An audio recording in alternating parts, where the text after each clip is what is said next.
evening, ladies and gentlemen.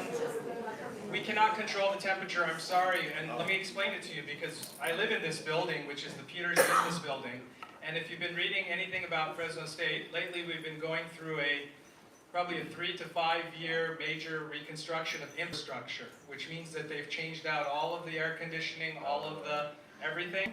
And for the last 3 weeks, the main chillers, which cool the building, which not just this building, I'm talking about where I live, which is next door, it's been haywire. So I cannot change anything temperature-wise. I apologize.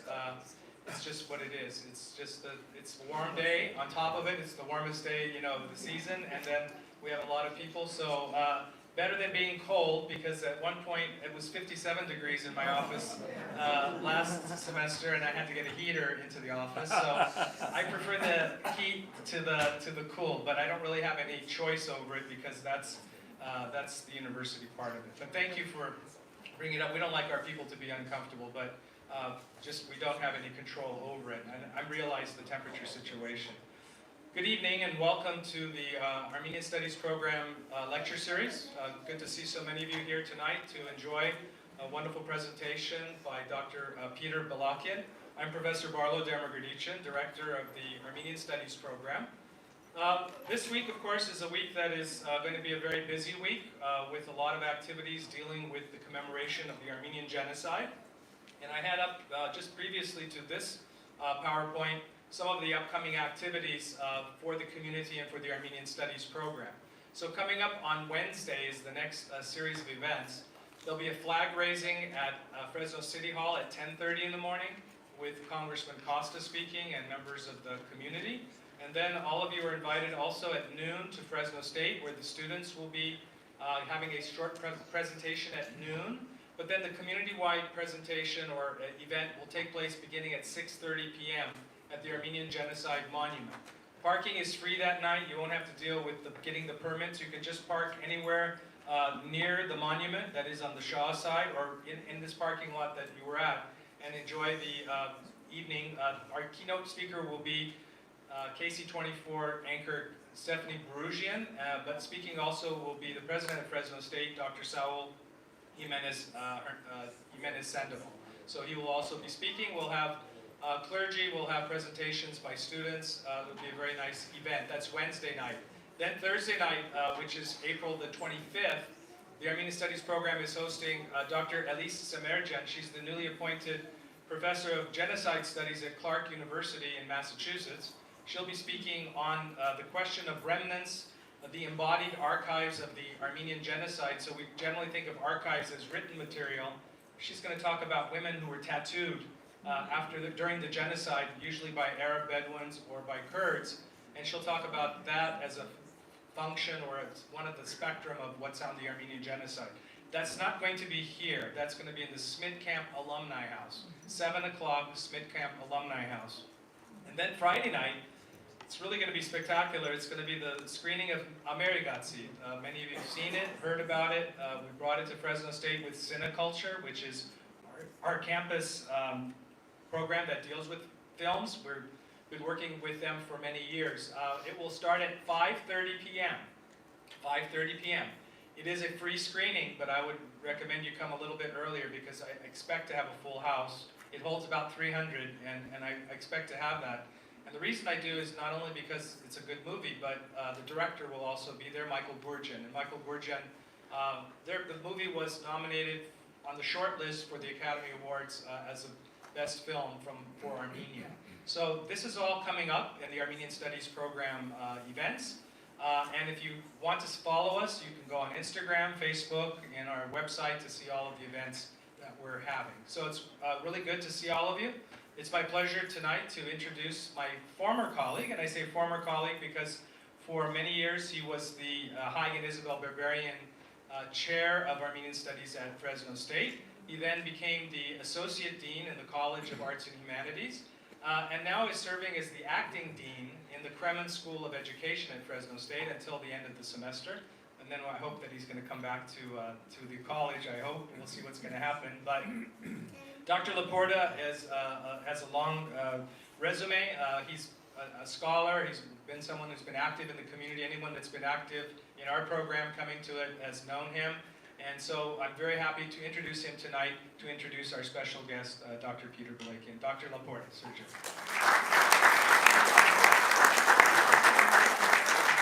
Thank you, Carlo, and thank you all for coming out this evening for what is going to be a remarkable lecture. And thank you, Peter, for joining us this evening. And I'd also like to thank the College of Arts and Humanities and the Armenian Studies program of Fresno State for co-sponsoring this event. The cooperation between the Armenian Studies program and the college is a long one, a deep one, and will continue to be fruitful into the future. I feel strange introducing Peter, who is well known, I think, to everybody in the audience. But just to give everybody a refresher, Peter Balakian is the author of 8 books of poems, including his most recent collection, No Sign, from 2022. Ozone Journal, which won the Pulitzer Prize for Poetry in 2016, as well as Ziggurat 2010 and June Tree New and Selected Poems 1974 to 2000. His 4 books of prose include The Burning Tigris, The Armenian Genocide and America's Response, in 2004, which won the 2005 Raphael Lemkin Prize and was a New York Times notable book and a New York Times bestseller. His memoir, Black Dog of Fate, which I'm sure stands on everybody's shelf, won the 1998 Penn Martha Albrand Prize for the Art of the Memoir and was the best book of the year for the New York Times, the LA Times, and Publishers Weekly, and was recently issued in a 10th anniversary edition. He is co-translator of Grigoris Balakian's Armenian Golgotha, a memoir of the Armenian Genocide, 1915 to 1918, which was a Washington Post Book of the Year. In addition to the Pulitzer Prize, Balakian has been recognized for his prodigious and meaningful output, and has received the Presidential Medal and the Moses Khoranadze Medal from the Republic of Armenia, a Guggenheim Fellowship, a National Endowment for the Arts Fellowship, the Spendlove Prize for Social Justice, Tolerance, and Diplomacy, which I think marked the last time you were out in Fresno, and the Emily Clark Balch Prize for Poetry from the Virginia Quarterly Review. And I'm only just touching on the highlights, some of the highlights of his long and prolific career. This evening, Peter will bring us into a conversation about Armenian memory. In some ways, I think this evening's conversation is a continuation of the conversation that his poetry has engaged in over the decades. It is a conversation that both recognizes and bridges those dichotomies that haunt the Armenian experience in particular and the human condition in general. Between past and present, between reality and imagination, between memory and forgetfulness, between being here yet always being there, and between what is said and what can never be said. It is these constant tensions that infuse Balakian's art, whether it's poetry or prose, and it is his language that keeps them taught and his audience engaged. For these reasons, I'm very excited that Peter has come to join us this evening to speak and share with us his reflections on imagining the past. Peter, please welcome.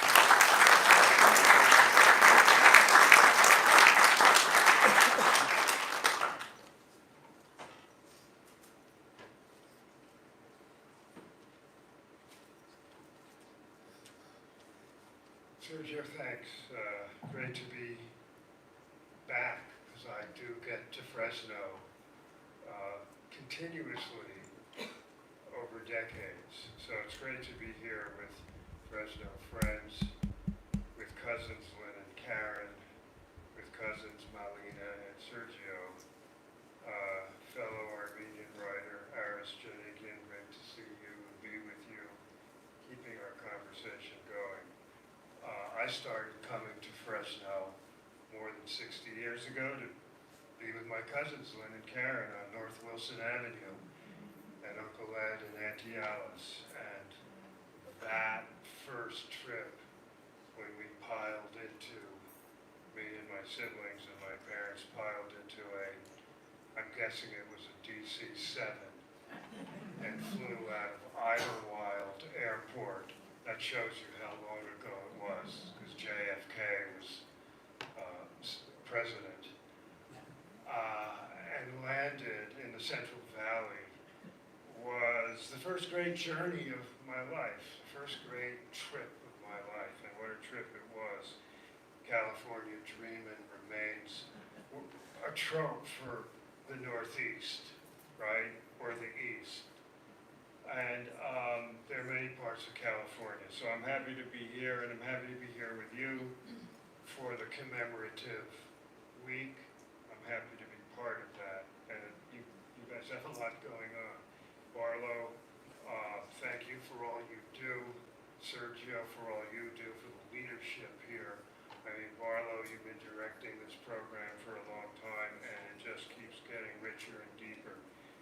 And we're all grateful, all over the world, not just in the USA. Now, you hear me okay? Am I projecting out there? It will be hot in here, that's okay. If you've lived in the sunless Northeast for the last 4 months, that's okay, but I may be sweating, okay? As a way of responding to the commemorative moment of the Armenian Genocide, I'm going to make some reflections about my own work over the past 5 decades or so, and its relationship to the historical event of the Armenian Genocide, and to explore briefly how my imagination has ingested and transformed a filament of a huge historical event, transmitted to me across generations, into the language of poetry, and the impact of family narratives on that. I believe that the form of the poem, not just mine of course, but poems of hundreds of poets, offer readers something unique, memorable, and compelling by being able to engage the past and making it present. I want to keep that idea alive, the past and the present. This week in April, we spent special time commemorating the catastrophe of 1915, the Armenian Genocide. The contexts are many, the facts remain. That between 1 million and 1.5 million Armenians were mass killed by the Ottoman Turkish government, hundreds of thousands to 1 million more sent into permanent exile. One of the oldest indigenous populations of Anatolia and the Armenian highlands was expunged on its historic land. The event that Raphael Lemkin named the Armenian Genocide around 1943 as he was conceptualizing the idea of genocide as a crime in international law, came to be an important event in 20th century history and hence for modernity.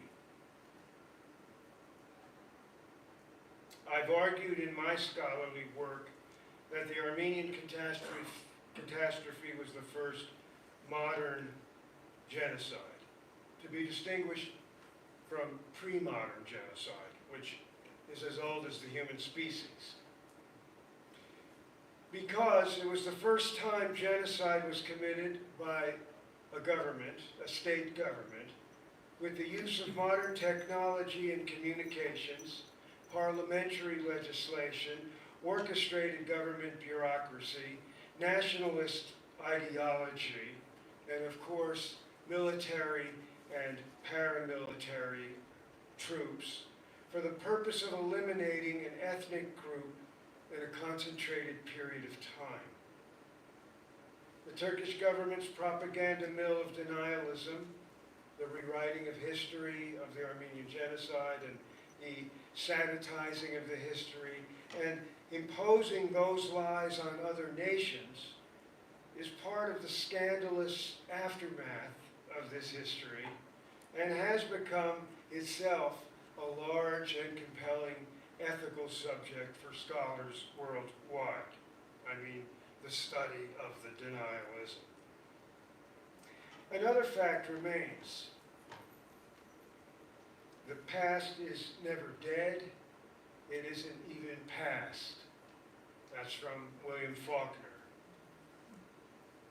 Or as James Joyce put it, history is the nightmare from which I'm trying to awake. To which I respond, good luck. The trauma of catastrophic events is passed on down to successive generations in different forms.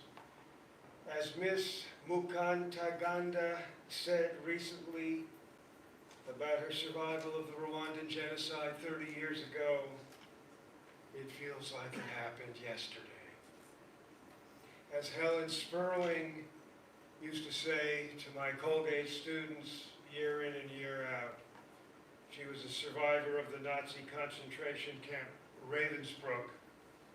My days are mine, but my nights belong to Hitler.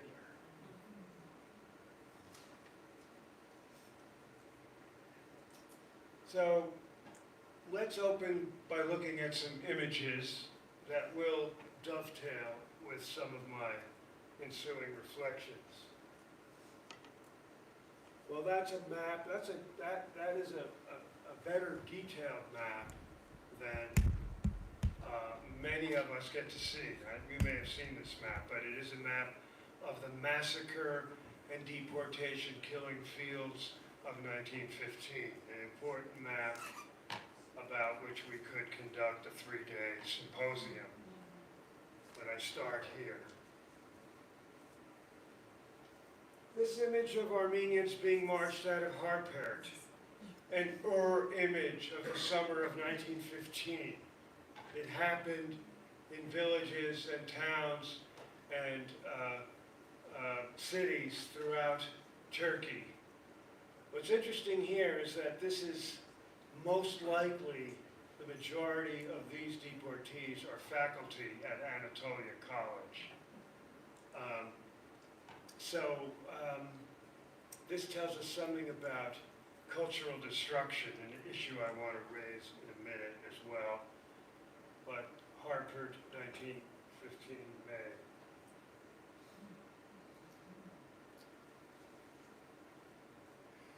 Could be many of our grandmothers or great-grandmothers.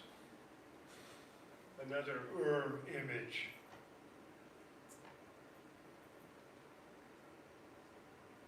Now these primitive concentration camps, mostly women. By the time Armenian survivors reached the Syrian desert, there were able-bodied men, most of them had been killed. Survivors in concentration camps.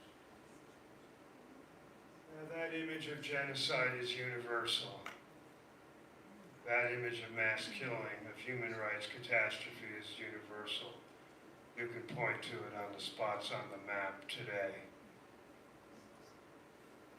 So, because I'm going to say something about my great uncle Grigoris Balakian later, I want to know, as you well know, April 24 is the day of Armenian commemoration because that's the night that the 250 cultural leaders were rounded up and arrested in Constantinople, now Istanbul, taken to the central prison before they were put on a ferry at Haydar Pasha, then sent by train to a remote place about 100 miles from Chankiri prison, and then 100 miles from the prison they were put in horses and carriages, and they were imprisoned in Chankiri. That was the first stop for the cultural leaders.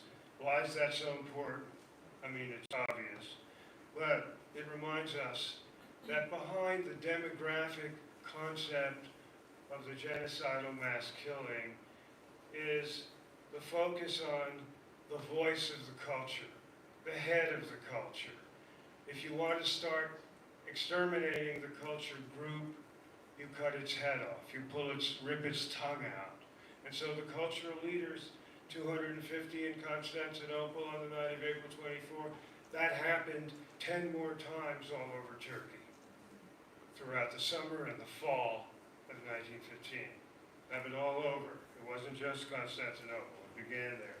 And so, as we think of that night, let's look at our men and women. At least I have Zabel Yasayan here in this image you'll see coming on, of letters. They look like late Victorian men and women of letters, right, as we used to call them. Grigoris, all of you know about these figures. I'm not going to go give lectures on them. Whoops, sorry. Daniel Varoujan, you've had a chance, I hope, to read his enormously rich and important poems.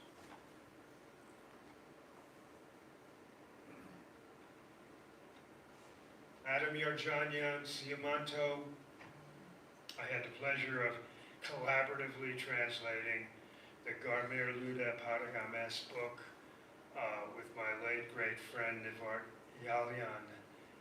And that book's still floating around. So if you read Bloody News from my friend in Armenian, you don't need mine and Nivart's translations.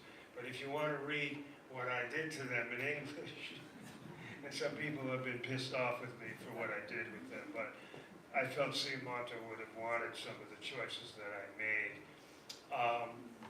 It's a stirring collection of atrocity witness poetry. He was fundamentally executed for writing that book that made him a lightning rod of human rights witness. And he was a great friend of my grandfather, Peter Balakian, whose letters were the basis of his book. This is a longer story. I can tell it in a Q&A session. The great Komidas, he is still so present, and that's exciting. His music, his compositions, his voice. Zabel Yasayan's work getting translated more and more, English editions, an incredibly gifted nonfiction writer and fiction writer. She was not in Constantinople in April of 1915. She was not arrested. And neither was, that's the family member, Balakian, Bishop. I'll talk more about him later on. Vahan Tikeyan, also a marvelous poet, also not in Turkey on the eve of the genocide. So he was not arrested. He lived on, as you can see. Charents, of course, Eastern Armenian poet, national culture hero figure in Hayastan. You know the Charents Arch north, a little north of the city as you're heading to Garni. I'm sure if you've been there. Charents, what was he doing? In May of 1915, he and a battalion of resistors had come down across the Russian border to fight. And he wrote an extraordinary poem as a teenager, if that word's applicable. He was in his teens, called Dante-esque Legend. A poem I've written about and teach in some of my courses. All right, so, boom, boom, let's go. 82 writers killed in the Armenian Genocide. I put this up here. My dear and late friend Vartan Grigorian and I put on an event at the New York Public Library in May of 2001 to honor these writers, and I somehow had an image of this, so it seems appropriate for April. And then I'm going to keep pushing forward here, and I'm going to get to a blank screen. There, okay. Happy to come back to talk about any of those images, but I hope they ground us in our, or in my reflections tonight.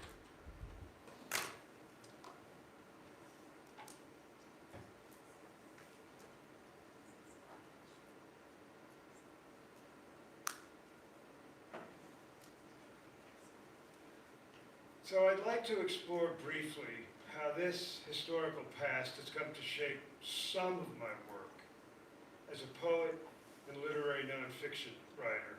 I start by noting that in the complex relationship between subject and form, the necessity of the imagination to transform any subject with the materials of one's art is essential. A subject by itself is just raw data. The artist, the poet, must engage the subject with his, her particular technique, materials of craft. For poetry, that means compressed rhythmic language, phrases, lines, stanzas, enjambments, images, tropes, metaphors, all of which contribute to the construction of a voice. In order to make something that one hopes is solid. When I began writing in the 1970s, I was most influenced by the modernists, especially Yeats, Eliot, and Hart Crane, and the 50s confessionalists, Robert Lowell, Theodore Retke, Sylvia Plath, Allen Ginsberg. I was, and still am, writing about all things poets take on: love, death, war, art, the body, the natural world, and history as well. I just want to note that. This is not my only spoke off the wheel, but it is an important one. I'm here to talk to you about it. In the mid-70s, I began writing some poems that were dreaming back, to riff on Yeats's phrase, to a history that preceded my life. That history was animating me largely through my knowledge of the experience of my grandmother's Armenian Genocide survivor's story. An experience that had been transmitted to me in indirect ways at first. Broken conversations, overheard fragments, veiled gestures, my grand's folk tales and dreams. And later, after my grandmother's death, I learned about her Death March survivor story from her eldest daughter, my Aunt Gladys, who was on that death march with her younger sister, my Aunt Alice, of Fresno, when she married Uncle Ed after World War II, and so the mother of my cousins, Lynn and Karen. So Gladys Zivart, and Alice was Ashalois. Gladys transmitted a lot in this bridge of narrative, broken as it must be, given the ruptures of history and time. Gladys relayed these memories of dark, violent images, and I write about those in my memoir, Black Dog of Fate. I also came to understand more about this history in my 20s by reading history and survivor and bystander narratives. Then in 1980, I had a jolting revelation when my Aunt Gladys showed me a long buried document in a family dresser drawer. A legal document entitled Claims Against Foreign Governments, filed by my grandmother in New Jersey in 1920. She was able to file this through the U.S. State Department because her late husband, Hagop Chilingurian, was a naturalized U.S. citizen, and as her widow, she had the right to make a claim against a foreign government for losses incurred from the Turkish government's criminal actions. The claim, as I came to call it, contains a narrative about what happened to her and her family during the first week of August of 1915. A wealthy family of merchants in Diyarbakir, southeastern Turkey. In that claim, there was also a roll call of her murdered family, from her father and mother, Carnegie and Lucine, 75 and 50 years old, to her brothers and sisters, sisters-in-law, brothers-in-law, nieces and nephews, the youngest of whom were 2 years old. Everyone with this history in their family has those realities, most likely, tragically. These texts and testimonies further amplified for me Yeats and Eliot, Adrian Rich, Robert Haynes, Robert Lowell had already opened the door but these texts and testimonies amplified for me, a young poet, the sense that history could be a force for the literary imagination and that the poem had special qualities to ingest histories of violence. I've written about this in theoretical terms, but I want to put it in the blank terms of a poet making solid objects. Ingest histories of violence. I began writing poems that probed the Armenian Anatolian world in which my grandmother and her family had lived and the death march they endured. I wanted to capture something about my grandmother's horrific and traumatic aftermath. And my early poems in this zone appeared in literary journals in the late 1970s. And that was nice because that meant mainstream editors were interested. Mainstream editors were interested. Out of my grandmother's human rights lawsuit, I made a collage poem called The Claim. It appeared in my 1983 book, Sad Days of Light. In a broad sense, I felt these poems freed me from some of the confinements of mimetic realism. I drew psychic and emotional energy from my grandmother, whose survivor story haunted me. I was interested in blending textures of realism with elements of dream and what I would call surreal-like dislocations, as in a poem called The History of Armenia, in which my grandmother's nervous breakdown in the aftermath of the genocide in the United States collides with the peaceful post-war suburban landscape of Eisenhower America. So I'll read that poem.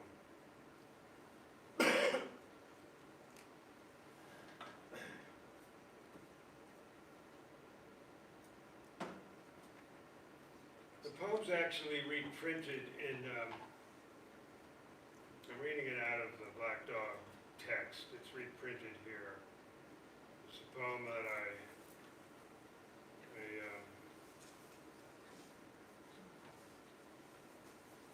wrote when I was 25, so I'm revisiting an old friend. Last night, my grandmother returned in the brown dress, standing on Oraton Parkway, where we used to walk and watch the highway being dug out. She stood against a backdrop of steam hammers and bulldozers, a bag of fruit in her hand, the wind blowing through her eyes. I was running toward her in a drizzle with the morning paper. When I told her I was hungry, she said, in the grocery store, a man is standing to his ankles in blood.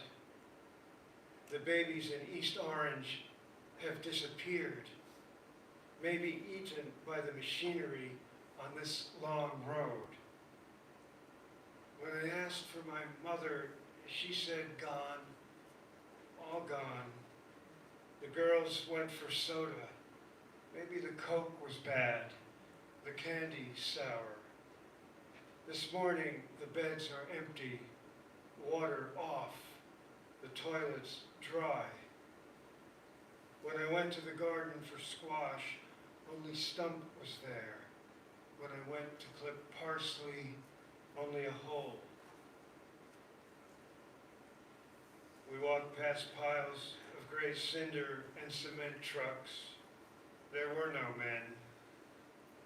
She said, Grandpa left in the morning, in the dark. He had pants to press for the firemen of East Orange. They called him in the middle of night. West Orange was burning. Montclair was burning. Bloomfield and Newark were gone.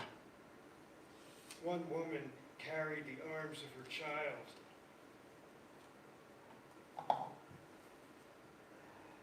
I'm just sweating, sorry, Dave. I'll start that stanza over. One woman carried the arms of her child to West Orange last night and fell on her uncle's stoop.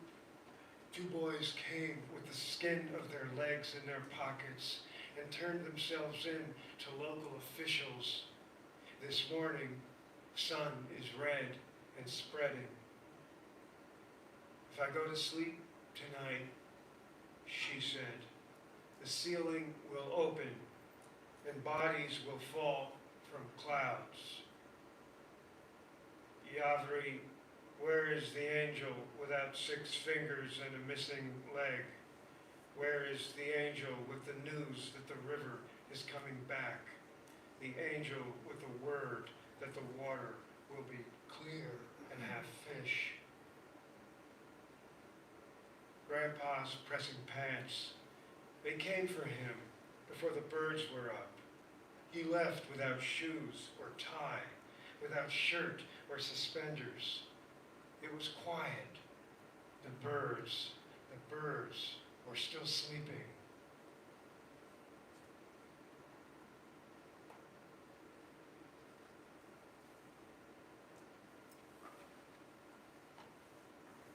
I was recalling that that poem first came out in a super poetry journal published in Seattle, Washington, called Poetry Northwest, and edited by the important American poet David Wagner. And so as I'm recollecting my own career a little tonight, I take hats off to Poetry Northwest, the action on the West Coast, and the receptivity of Dave Wagner to my early poems that dealt with Armenian trauma.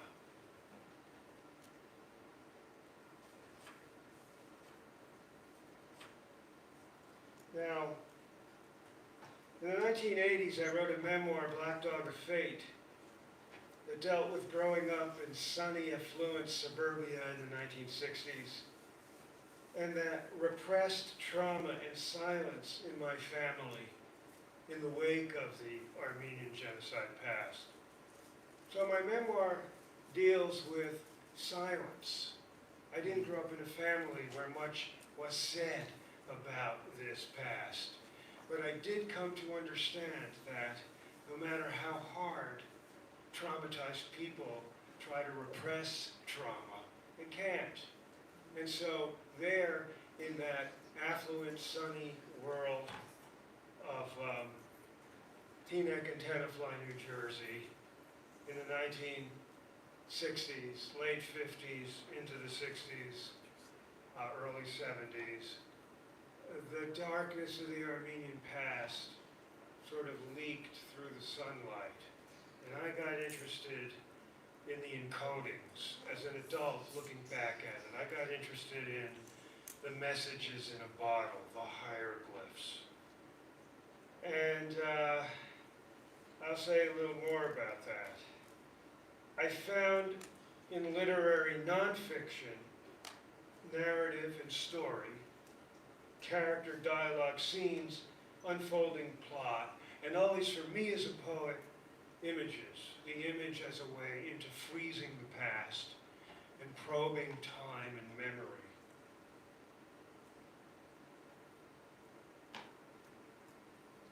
In this scene, my grandmother, you get a little snippet. I can only do little snippets. I'm not going to read too long. You get some snippets of my grandmother. Nafina, born Sheker Lamedjan, her first husband Chilingurian, her second husband Arusian. In the New World, in New Jersey, in Patterson and East Orange, New Jersey, my mother was the second of the daughters born of the second marriage in the 1920s. And my mom is still alive at 97, almost 97. So she's a force. This is from an early scene, from a chapter called The Woman in Blue. I was close with my grandmother.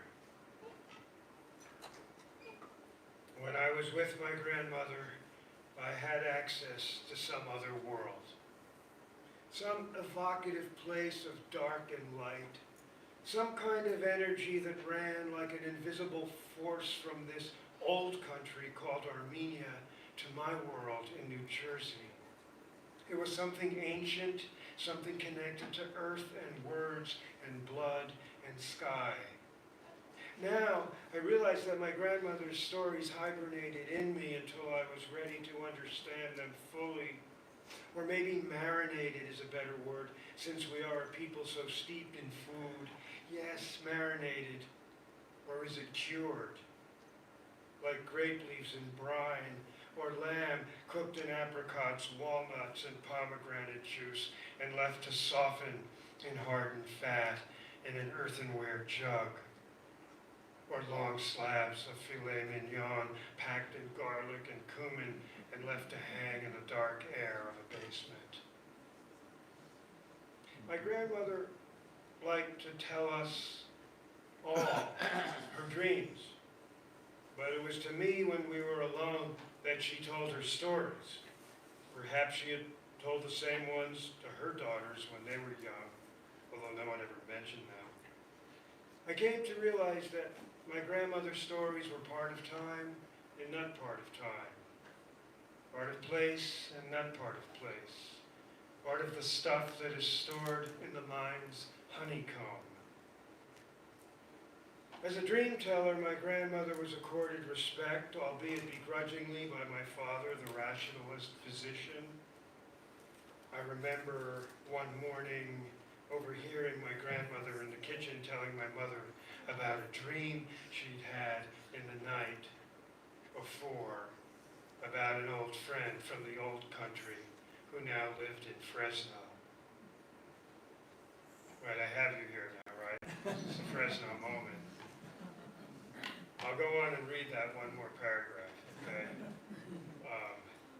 She was on a hill, my grandmother said. It was a blue sky. And then a huge bird comes flying down at her, making a screaming sound.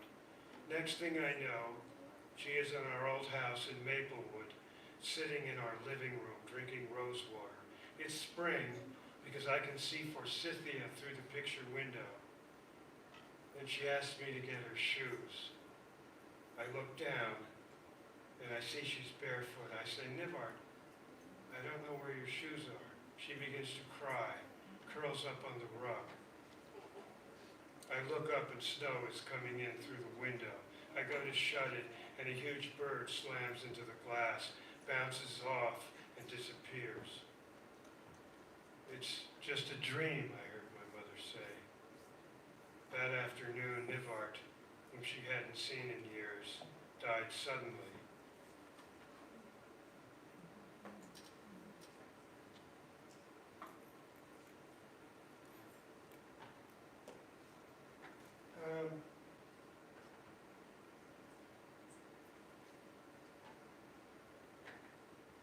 All right, I'm going to read you one more snippet from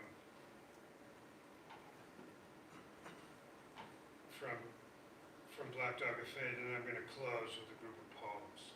And then I hope you will be happy to have as much conversation as you'd like. I mentioned to you that my Aunt Gladys opened up to me and began to fill in some holes, like really big holes. Like, what happened? My God. All of a sudden, I mean, who knows? But some things happened. I don't have time to give you the context. My story will fill that in for you. We're in a hotel room in Paris in late June of 1977.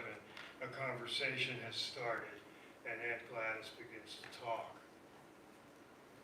Now, I'm just going to take you into a snippet of that conversation just to give some reality to the language and the voice and the character. Auntie Gladys was talking as if she had unlocked some box in herself, and each thing she pulled out was hooked onto something else. Is that it? I asked. My aunt looked at me quizzically. Of your memories. My last memory, she said, is Marseille. We took a trip from Beirut to Marseille. A wonderful steamship. All of us Armenian children ran on the decks day and night. It was exciting to be on that ship and going somewhere. When we got seasick, our mothers gave us torshi to settle the stomach. Only here could I get a laugh. You read this at colleges in the Midwest. Whenever I smell torshi, I think of that ship. We stopped in Marseille for a week or so before taking a train to Paris. We were all women and children with hardly any money, and at night we were permitted to sleep in a Catholic church near the harbor. A big Baroque, it's unbelievable. The sweat's just taking me out of my game here. Taking me out of my game. I often cry, but I'm not. I'm blistered from the sweat that we've waited for all winter in New York. Okay, let me go back to that passage. We were all women and children with hardly any money, and at night we were permitted to sleep in a Catholic church near the harbor, a big Baroque church with fancy carving and an enormous statue of the Virgin Mary. The ceilings were big vaults with cherubs, clouds, sun rays. The church was damp, and you could smell the harbor, the dirty salt water mixed with petroleum. I loved that smell because it meant that we were going somewhere.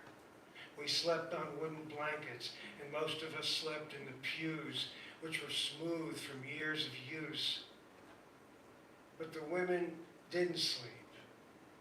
I would wake in the middle of night and find all the mothers awake.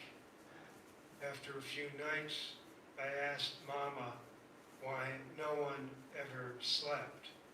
And she said, if we go to sleep, the ceiling will open and dead bodies will fall from clouds. I remember just closing my eyes and trying hard as I could to go to sleep.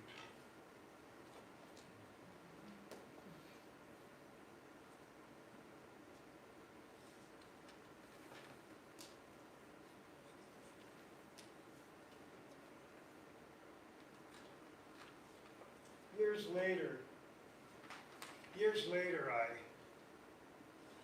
I read a book by a wonderful scholar named Marion Hirsch, a friend of mine now, and her book was about the concept of post-memory.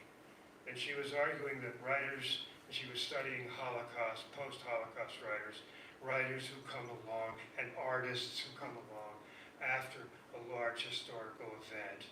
They haven't been in the event.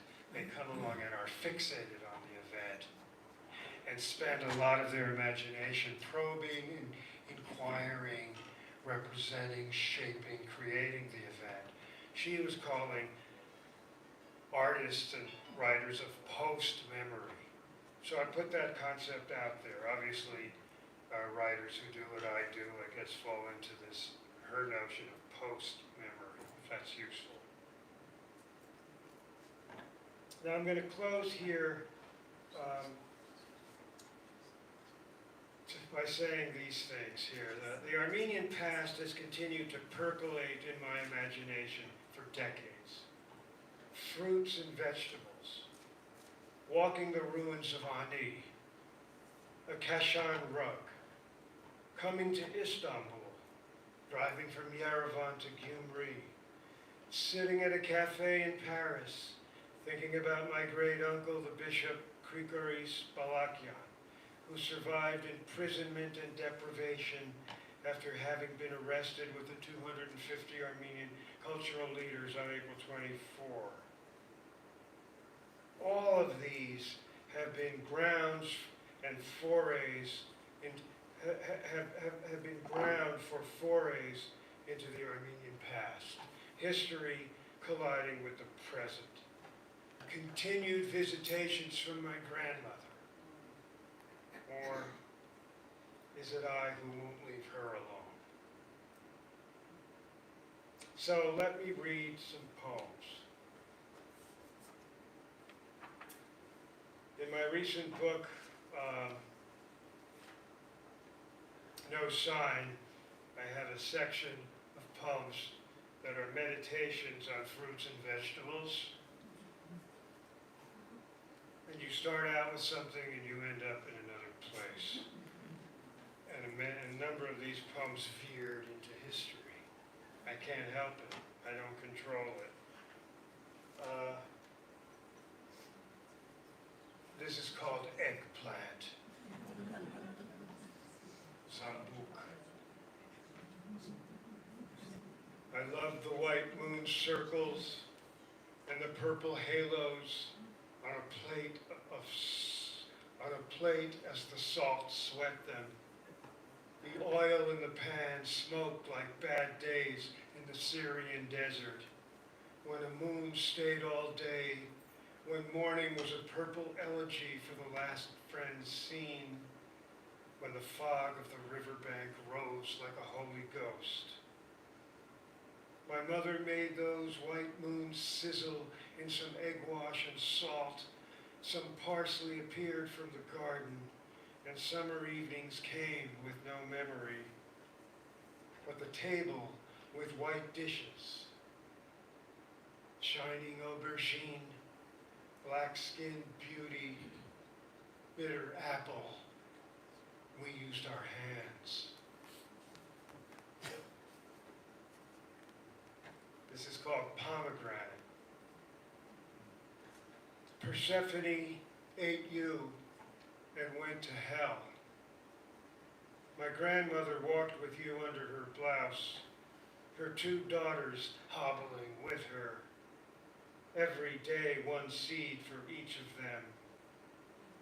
Whatever death road they walked down, you were seed apple, garnet, cochineal, spiritus ovum, spiraling hawk dive of the soul, leather red skin for hard times.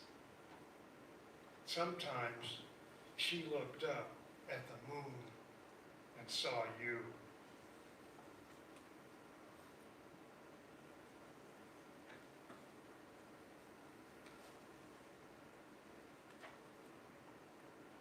This poem, poems are not simple memoirs. They're not all nonfiction. They're inventions. And they often have slices of things that happen to you, But I want to make that note. They're inventions, they're conglomerations, always with the notion that you're going to the deeper truth, right? That's it, the deeper truth. In this poem, it's called History Bitterness. The event, it is autobiographical. I was at the great artist colony Yaddo in Saratoga Springs, New York, where I went many years over the course of decades to finish books, start books. It's an amazing retreat for artists, painters, composers, sculptors, playwrights, poets, fiction writers. It's an extraordinary place. So I was at Yaddo in the summer of 86, and one of my newly made friends, African-American poet, Dolores Kendrick, and I got into some great conversations about literature, and I told her how much James Baldwin had meant to me, still does, I still teach him, and she said to me finally one day after dinner, listen, she said, I speak to Jimmy a couple times a week. He, as you may know, he's dying of cancer in a small village in the south of France. Why don't you come into the phone booth? This was payphone booth days. Why don't you come in and send him, your good wishes and tell him how much his work has meant to you. And so one day, I got up the courage to do that. And so that thread runs through this poem, as you'll see. James Baldwin can tell Armenians a lot of things, I think. James Baldwin speaks to the Armenian zone deeply, speaks to many zones. And you'll see this is a poem about intersecting proximities and degrees of separation. My great uncle, the bishop, arrested, escaped 4 years of the killing fields, got back to Constantinople, fled his family home there, was one of 4 Armenians to represent Armenia at the 1919 Paris peace delegation, along with Nubar Pasha. He then went to Manchester to be a Vartabed, and then became the bishop of the Armenian churches of South France, where he presided over the construction of some amazing churches in Marseille and environments. He and that get into this poem, and you'll see the rest. History, bitterness. A phone booth, August, Yaddo, Saratoga Springs, air of the Tiffany parlor, sour scent of empty wine bottles. My friend handed me the sweating receiver. Go ahead, say hello. What could I say to James Baldwin, who was dying in the south of France? No name in the street.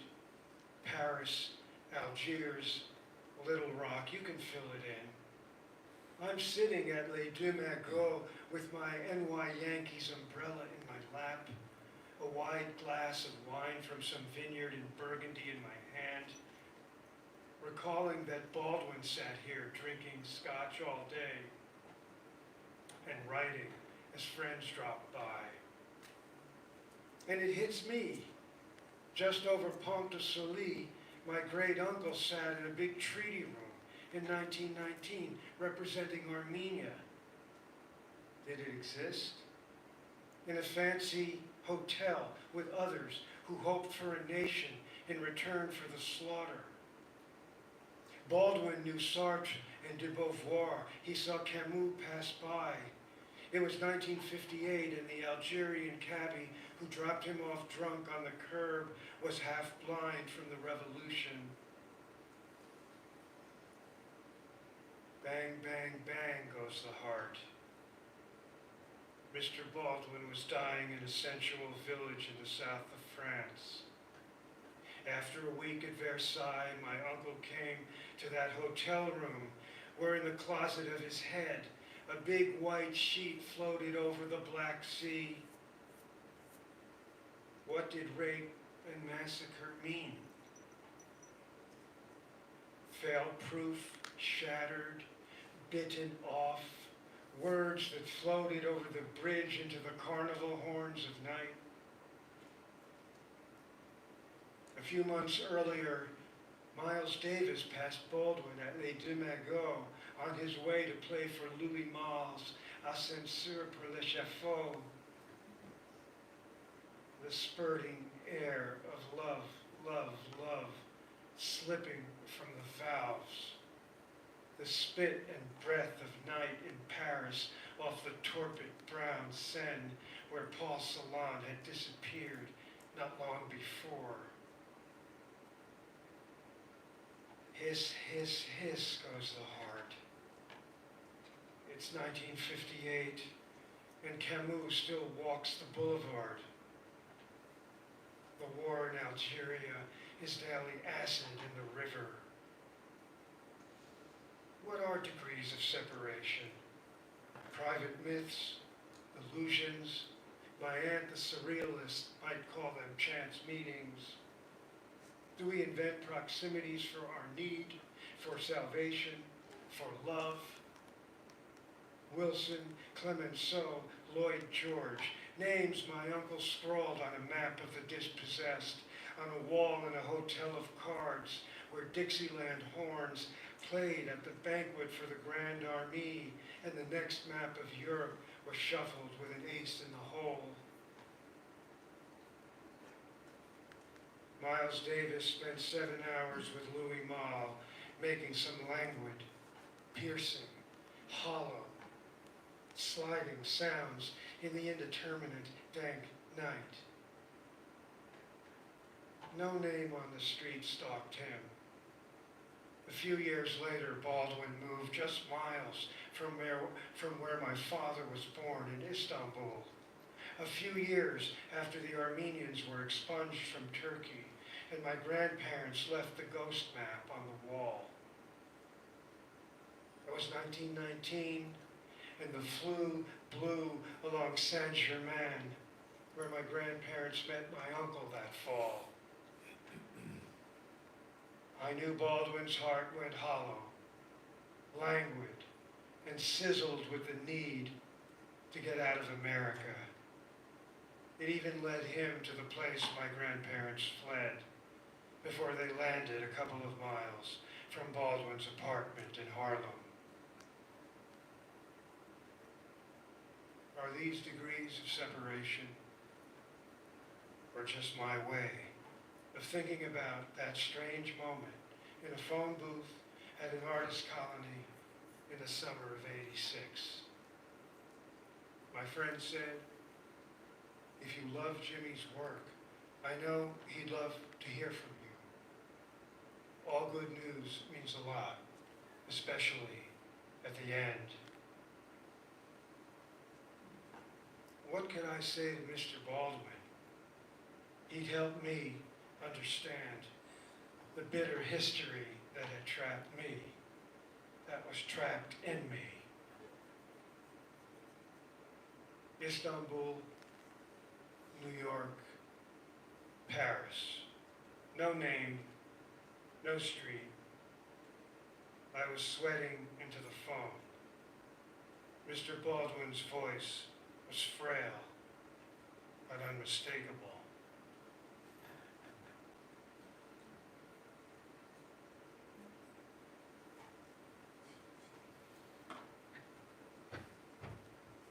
So I'll close with one last poem.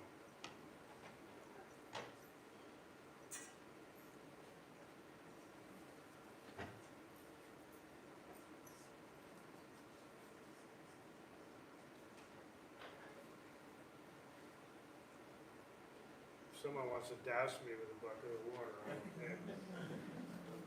You know, let me play off that image in the last poem, Ghost Map.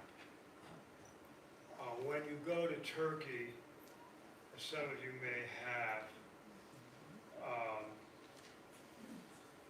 my cousins Lynn and Karen and I were part of a larger family pilgrimage to Eastern Turkey in 2015. Obvious moment to have made that journey. You're confronted with ghost maps all the time, haunted landscapes. It took me a long time to get the courage up to go to Turkey for all the obvious reasons. You all know that if you're from this cultural past. It was finally my friend, the Turkish historian Taner Akçam, who convinced me I could do it. And he said to me, I was just with Taner at UCLA a few days ago, and Taner said, look, Peter, I'm going to have so many amazing Turkish friends for you to meet. You know, so many progressive people who are working on Armenian Genocide and genocide of Pontic Greeks and human rights issues on the Kurds. He gave me the confidence to do it. He was my bridge. And this was June of 2013. In the meantime, my mother was calling me about every 6 hours, telling me, don't go. Or if you go, you have to stay in a different house every night and wear different clothes every day. I'm not kidding. Don't even go speak in public. It was zany, you know. So between my mother, and she has her anxieties, and Taner won out on that one. And so going to Istanbul for the first time, the other half of my family, the Balakians and the Panosians, Grigoris is one of them, were from Skutari, now Üsküdar. They were wealthy coal merchants and clergy. My grandfather was a physician. They were part of a new age of culturally Renaissance Armenian life. And of course, with the genocide and aftermath, everyone fled. Everyone was gone. Most escaped alive because they had privilege. Only one cousin is left today. So this last poem I'm going to read, Coming to Istanbul, is about returning to a ghost map, a ghost city, where all the family's gone, and here you are, almost 100 years later. I dedicate this poem to Taner Akçam. Brave man, escaped from a Turkish prison in 1975, as you know, and ends up his career at UCLA, the Armenian Promise Institute. It's a great story. Coming to Istanbul. Follow the gaze of Athena down a cistern where water glows. Follow silver snakes along Marmara and Golden Horn. Walk over the black plaque for Hrant Dink smack in the streets in Shishli. Follow the ferry waves to Uskadar, where your father was born, where your uncle returned incognito from prison. Drink the split bourbon voice of Ray Charles in the cafe in Taksim, under the red flag of star and moon, guns to the head, wild prayer, streets banging with pots and pans, rage at the dictator. Walk by in oblivion and terror, an Armenian and American, black shirt, under the olive trestled restaurant, hotel rooftop light rinse Bosphorus, hot rocky fumes in the throat, under the wind umbrellas and boutique glass facades of Beyoğlu, galleries of blue mosaics, magenta carpets. The Ottoman historian pours you tan and wine into the sunset. Follow the lights on the bridge into the chandelier of the sky. Trompe l'oeil of gray wolves, voices of Turkish friends in the stone. Follow ghost signs, midnight cabs, smashed cafe windows. Night sea journey of beloveds. Byzantine dirt smoke roads past Tobacco Reggie and Sultana crates. Hyder Pasha of Armenian soul, death hour. Lost family, come greet me in your city. Thank you.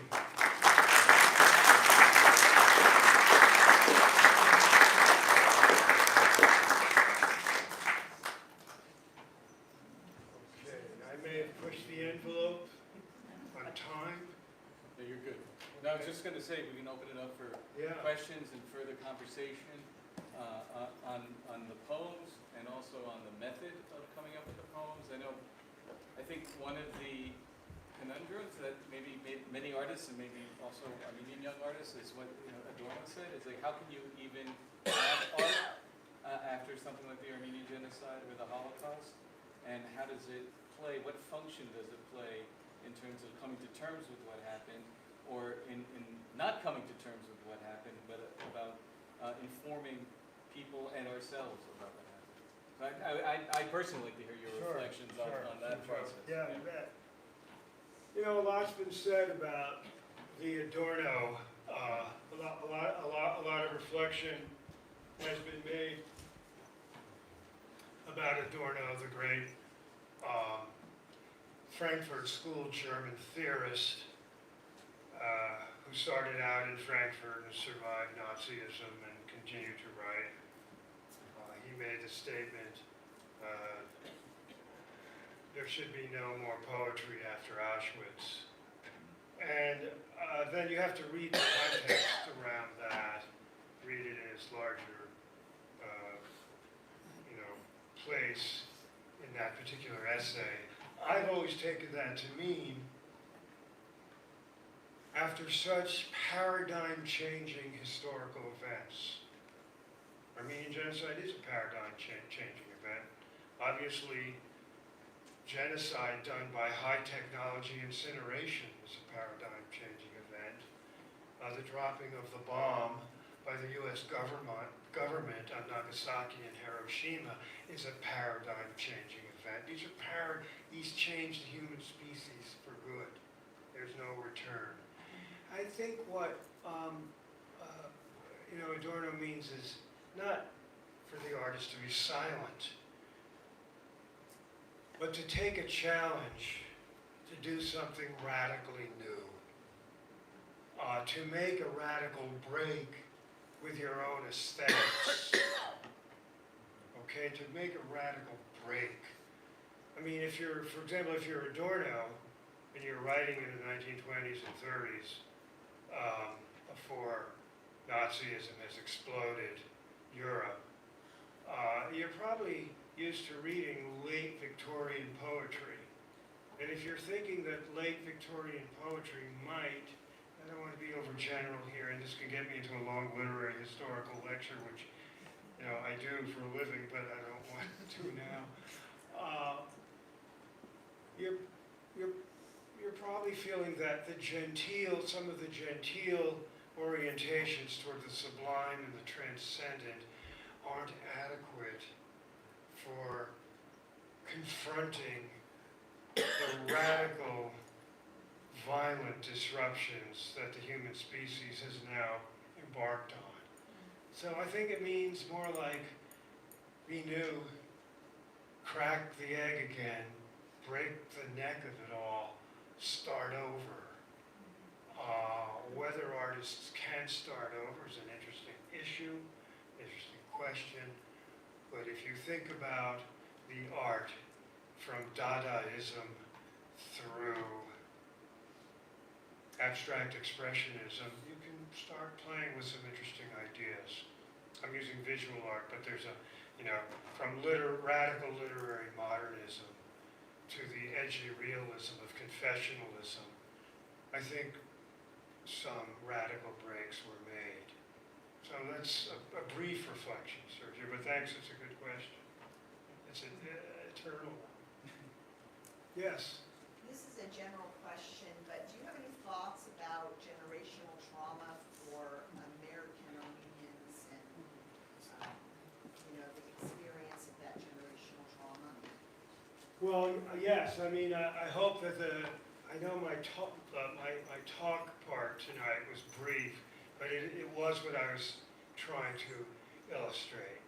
That the intergenerational, I've answered personally, the intergenerational trauma is the fuel for opening up my imagination to the kinds of things I wanted to try as a writer. Right, and that intergenerational trauma started in oblique ways in my particular family, and those oblique ways became more clear when one of my aunts began to open up with more narrative granularity, okay? And that the trauma is, as Miss Mugabatanga said, is ongoing and present. I quoted you a Rwandan genocide survivor. Of course, she's the generation of survivor, but she's making it clear. The Rwandan genocide is yesterday. Helen Sperling is noting that my nights don't belong to me, they belong to Hitler. So that the impress of the traumatic past is continually present, and it is passed on. And how it's passed on is what's interesting. My story is just one individual one. Every person in a family with intergenerational transmission of traumatic histories has another way of having that happen. Many of you may have grown up in stories where the history was spoken about openly and a lot and dramatically. For me, no. It was hush-hush. It was silent. That provided its own mystery and challenge. And for me as a young writer, a very electric sense of discovery. So, it's a huge field, and it's omnipresent, intergenerational trauma. There's no resolution. There's no closure. It just keeps evolving. And it evolves in different ways, in different families and communities, for different individuals. When you mentioned the term of post-memory, it made me think of the graphic novel Mouse. Absolutely. And I was wondering if if you have like any favorite post-memory writers or artists that you enjoy. Well, Marianne's book, Post-Memory, Marianne Hirsch's book, Post-Memory, is devoted to Mouse. So she treats the graphic novel. Some of you know Mouse. Art Spiegelman's. It's a fantastic piece of work. I teach it in my literature of survival course. I would say Mouse is an important post-memory text for me.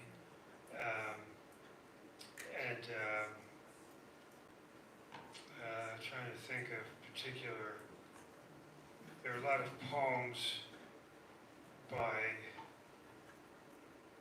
they're in Carolyn Forcher's Against Forgetting anthology, and I would like point to that anthology as a great resource for both survivor and post-memory trauma.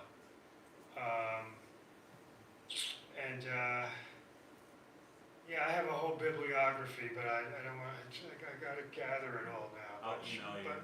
But certainly Spiegelman would be one of them. And Hirsch's book is an interesting book to take on. Yes. First of all, thank you for writing your book, Black Dog of Faith. I took the train up here from LA to hear you tonight.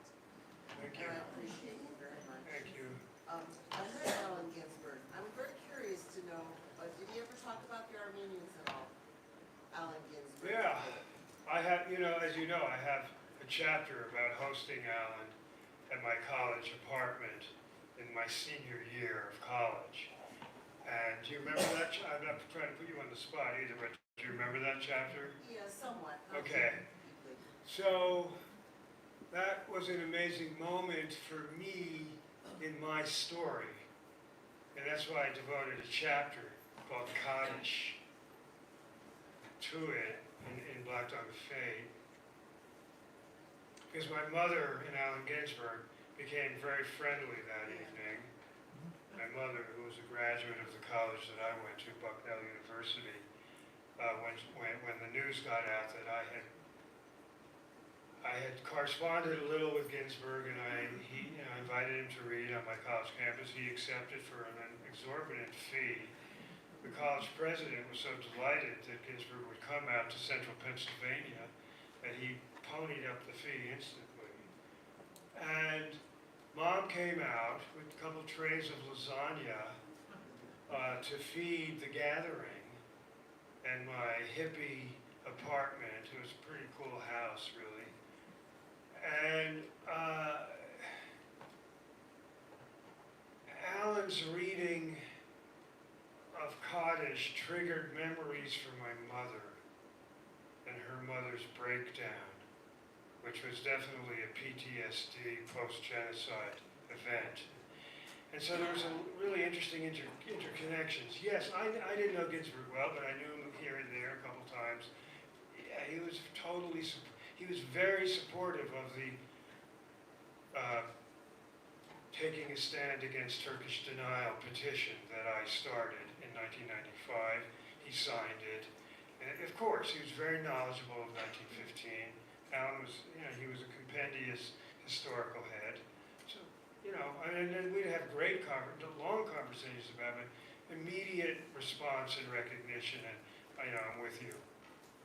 Yeah, great figure. I wish he was here now. Yeah. He'd be 98 if he were.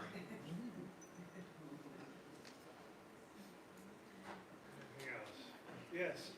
How familiar are you with Armenian poetry in terms of teaching? Louder, please. The question is, how familiar am I with the traditions of Armenian poetry? With Armenian poetry?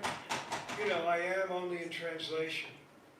And the collaboration work I've done, and I've really spent 1 million hours doing it, but has been with the literals put out before me. And then the endless conversations about syntax and image and word and idiom. And so, you know, my friend Nivart might talk through an Armenian word, and what are we going to do with it in English in the 1990s? So that kind of thing, I'm not familiar with it in Armenian in any way that is literate, you know. I do understand some things about sonic structure. And I will tell you, in my own place in the translation process, I have chosen not to try to replicate what I would call the highly oratorical musical structures. They're not going to work in English. And you have to make a decision. And so my Siamato poems are more raw. But he had a lot of raw stuff in there. You know the Garmir Luda Padagames poems? How many of you? Some of you? Those things are really punk by today's standards. They are. But they're part of an oratorical tradition we don't have in English. So if I were to try to create that with like a pop balloon, you know. My mother used to love Armenian poetry. Sure. It was her favorite thing. Yeah, and I think it's fantastic. The many generations of Western Armenian graduates of various kinds of schools had real feeling and understanding of Tekeyan. Some of it, to me, was always familial. My mother's favorite was Mighty Beast by Silver Balakian. Yes. You know, and it was every, you know, I can understand the lyrical because the song was important to them as well. So I was Yes. just curious if there was, you know, of course, theirs is a very different outlook, I suppose you could say, in life. Well, you know, there's the point of view thing, but it's the sonic structure of the language that you're really struggling with when you're trying to figure out how to bring something into a new language. And I don't know, it's such a much more long, complicated, involved conversation that I could have with Sergio, who's done a lot of that, and Barlow too. Barlow, how are we doing on the clock? I think we'll give you another round of applause.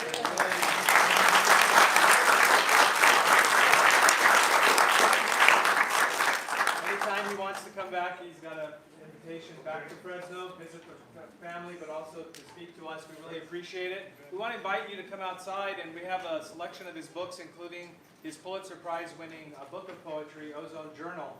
And then he'll be sitting out there and signing it. So if you've brought books or you've bought books, he'll sit there and talk with you some more. Just let him get to the table outside and have a seat, and then feel free to continue the conversation. Thank you, and we'll see you at April 24th. Thank you.